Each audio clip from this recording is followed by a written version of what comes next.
believe it? They're all liars. Every single one of them. I know, right? Every time I asked for higher pay, they were like, no, don't worry. You'll get higher wages after the war. And guess what? Nothing has changed. Rats, I've been working crazy hours and getting nothing in return.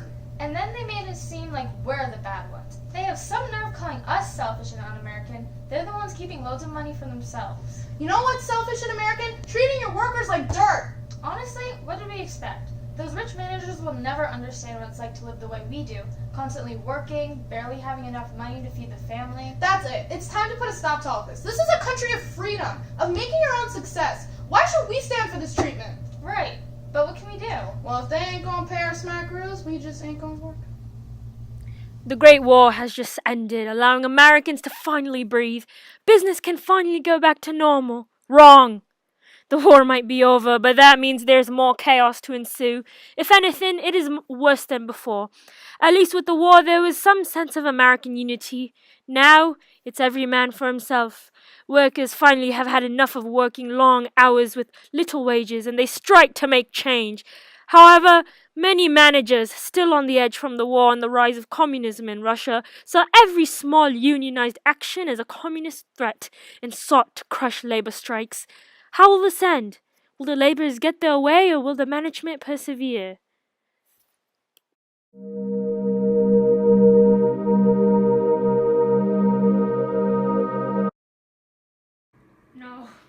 No.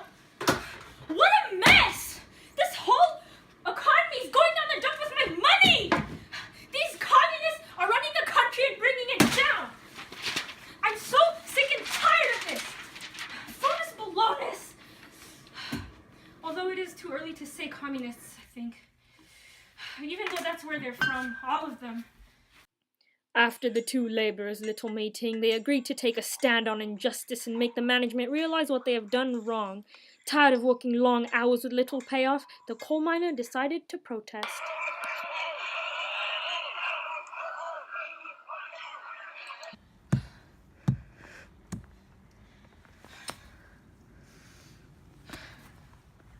The lumberjack, who was especially passionate, gathered his fellow lumberers to drop their axes and join him in his cause. All these laborers were starting a revolution for their rights.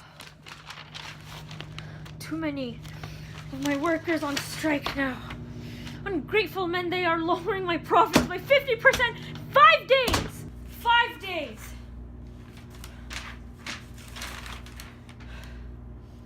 No longer will I be hiring any immigrants. Oh! Not after they tried to ruin me with their stupid Bolshevik business.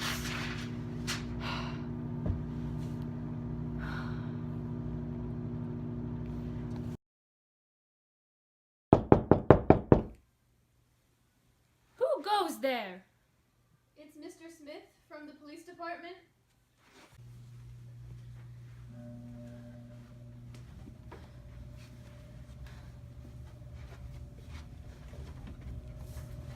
Oh, come in. Sir, I'm afraid something's wrong. What possibly could be wrong? So, the protesting has gotten a lot worse. All of the coal miners, the lumberjacks, they've all put their work down. They're just all have stopped working, I'm afraid.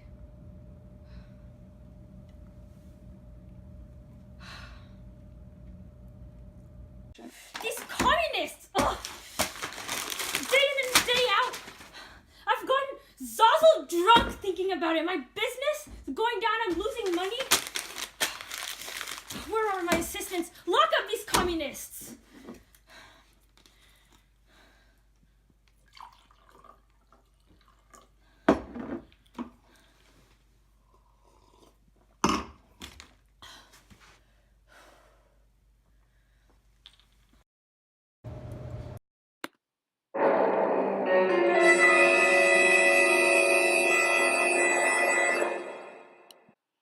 Our heroes have been protesting non-stop for the past 5 days.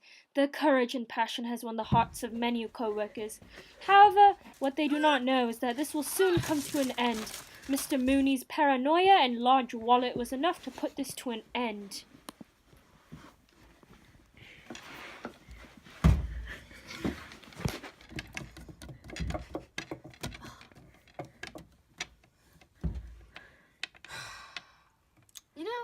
is your idea.